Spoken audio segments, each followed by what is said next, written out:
푸른 약국이 있습니다. 겉으로는 약국인데 안으로 들어가면 책방입니다. 아직 독립하지 못한 책방, 일명 아독방. 아독방에서 특별한 프로젝트를 진행했었습니다. 아무거나 프로젝트로 익명의 작가들이 짧은 글을 쓰고 누가 어떤 글을 썼는지 알아맞추는 것입니다.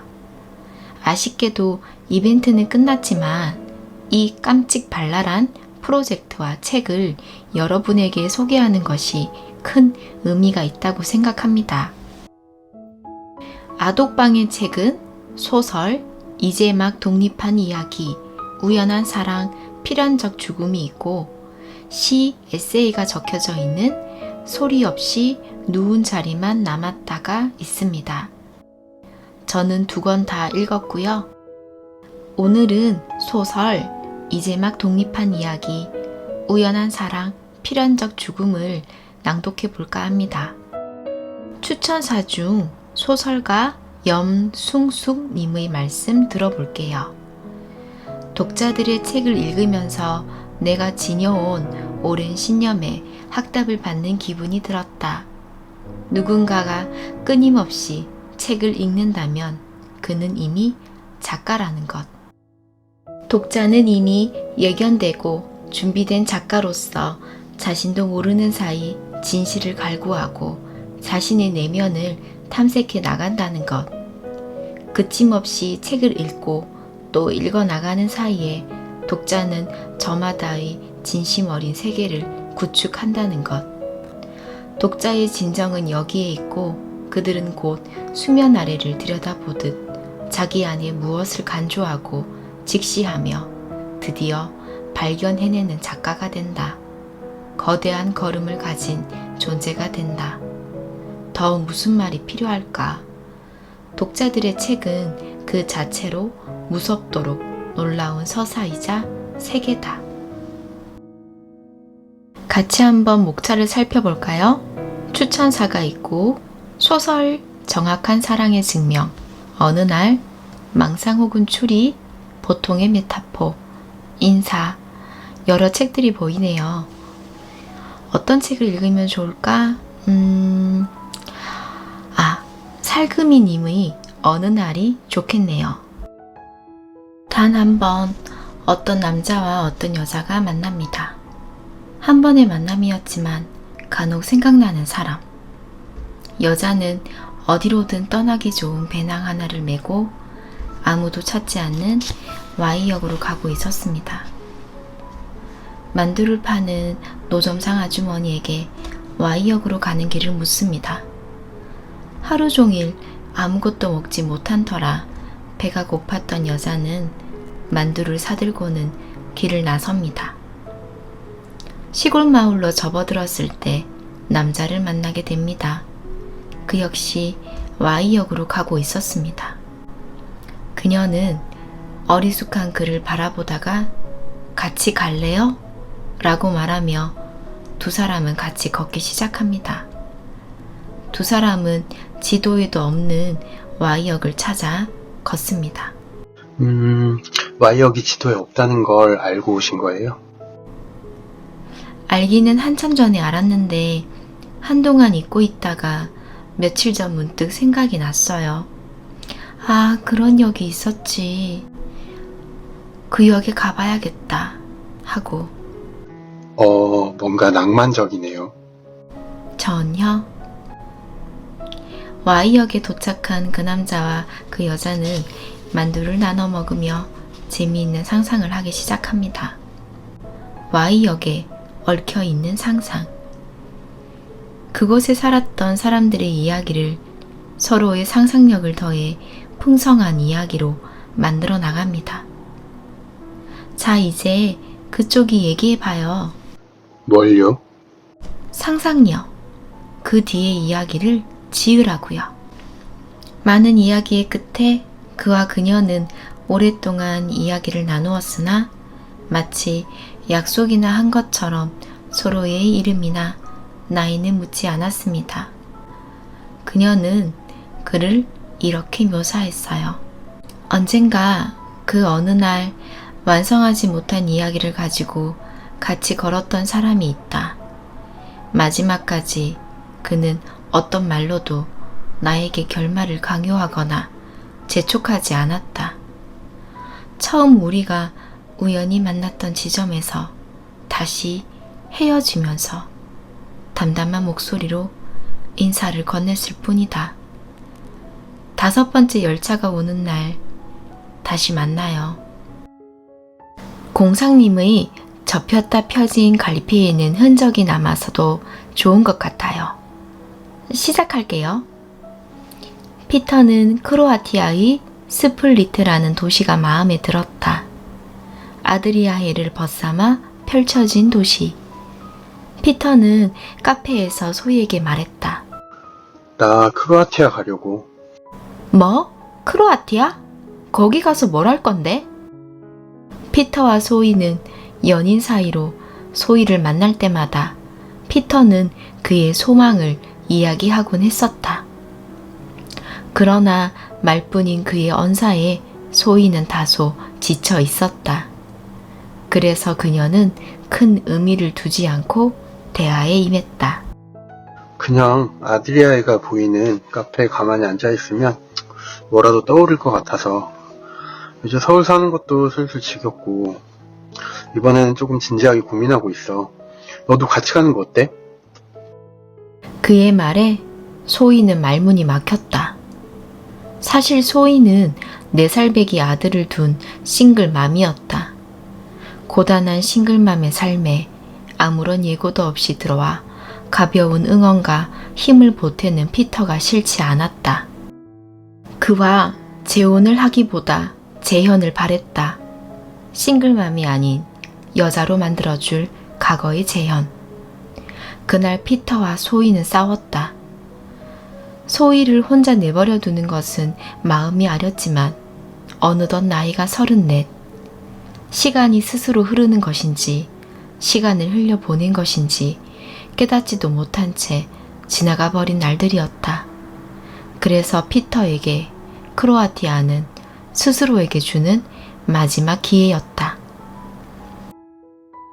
피터가 크로아티아로 떠났을 즈음 2018년 8월 5일 국민청원 한 건이 등록되었다. 청원 번호 247번.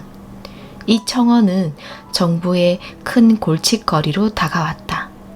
한 달이 지나 247번의 동의수는 50만을 넘어서고 있었다. 정부 관계자들은 조사에 착수하여 247번이 출판 업계에 미칠 영향을 분석하였다. 법안이 가시화될수록 출판계에는 묘한 긴장감이 흘렀다. 설마 그럴 일이 있겠어? 라는 반응이었다. 크로아티아로 떠난 피터, 34살의 김희덕은 마음껏 자유를 누리며 글이 쓰고 싶다는 열망에 사로잡혔다. 그러나 관광도시의 높은 물가가 그의 발목을 잡았다. 아르바이트를 하며 모은 돈이 점점 줄어들었지만 그는 손에서 책을 놓지 않았다. 크로아티아의 수려한 풍경과 그에 어울리는 책, 2가지 낭만의 조화를 혼자만 보기에 아깝다는 생각이 들었다. 그때 문득 친구 한 명이 떠올랐다. 바로 수호. 10,000명 정도의 구독자를 보유한 유튜버였다. 수호에게 유튜브 촬영이나 편집을 물어보며 유튜브의 세계로 뛰어들었다. 아름다운 풍경과 유익한 책 소개라니. 유튜브를 시작한 지 2달도 되지 않아 구독자가 10,000명을 넘더니 시간이 지날수록 구독자 수가 기하급수적으로 증가했다. 힘을 얻은 피터는 주변 국가 중 관광지로 크게 유명하지 않는 알바니아, 몰도바 같은 나라로 가서 영상을 촬영하고 그 나라의 고유한 분위기에 어울리는 책을 소개했다. 피터의 유튜브 영상을 보는 사람들은 낯선과 생경함에서 시작된 순수를 동경했고 지적 체험으로 연결되는 낭만에 열광했다. 소희는 대학 친구 이빈이 보여주는 영상을 놀란 토끼 눈으로 보고 있었다. 이 사람 김피터 아니야? 김피터 크로아티아 갔다고 하지 않았어? 지금 이 영상 배경이 크로아티아야. 크로아티아라고. 아이디도 봐. P-E-T-E-R. 피터잖아. 영상을 다시 보며 피터라는 확신이 들자 한 가지 생각만이 머릿속을 가득 채웠다. 나쁜 자식. 며칠 뒤 눈치 없게도 이빈이 피터 이야기를 꺼냈다. 김피터 책도 낸다는데? 더 놀라운 사실이 하나 있어. 걔 너희 출판사랑 계약한 것 같던데? 이빈의 말에 소희는 자기도 모르게 멈칫했다. 피터는 유튜브를 하면서도 글 쓰는 일을 멈추지 않았다. 오히려 이곳저곳 촬영을 다니다 보니 글감이 풍성했다. 글을 써야 자아가 충족되는 느낌이 들었다. 또 한 가지, 글만 쓰면 소희 생각이 많이 났다. 소희의 동의 없이 도망치듯 크로아티아로 온 게 문제였을까?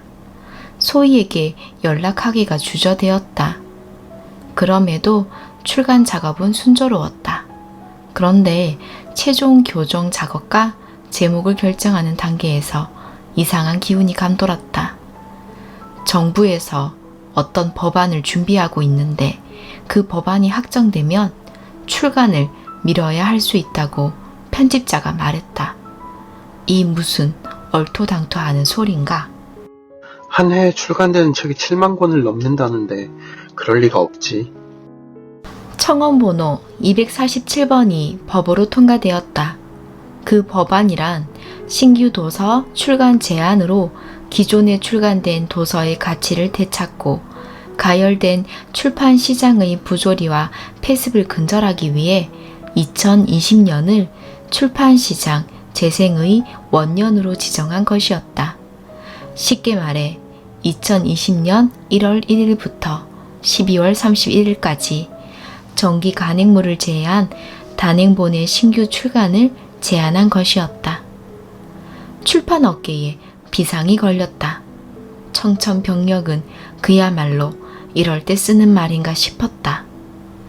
신간을 준비하던 작가들도 말이 안 되는 상황에 할 말을 잃은 건 마찬가지였다. 문체부에는 엄청난 민원이 쏟아졌다.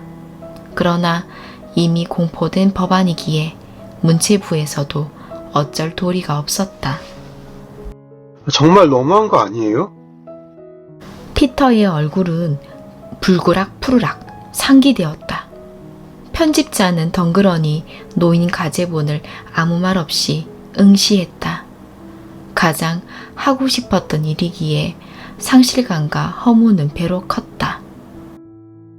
신규 도서의 출간이 제한된 한 해가 잃어버린 1년, 소실의 상징이 될지 얻어가는 1년으로 채움과 회복을 대표하게 될 수 있을지 그 누구도 알지 못하는 시간들이 시시각각 다가오고 있었다.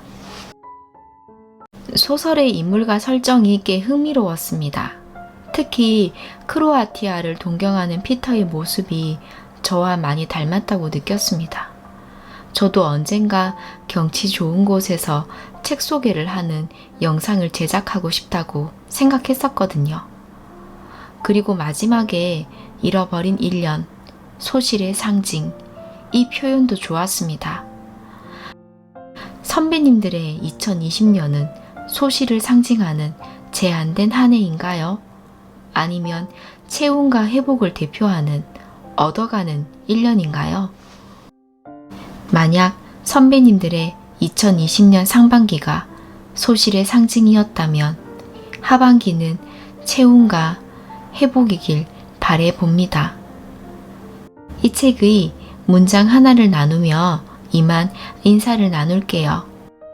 이제 막 독립한 이야기들이지만 무언가의 시작은 언제나 옳습니다. 저는 선배님들의 모든 시작과 용기를 응원합니다. 오늘 하루도 고생하셨습니다. 편한 쉼 되세요.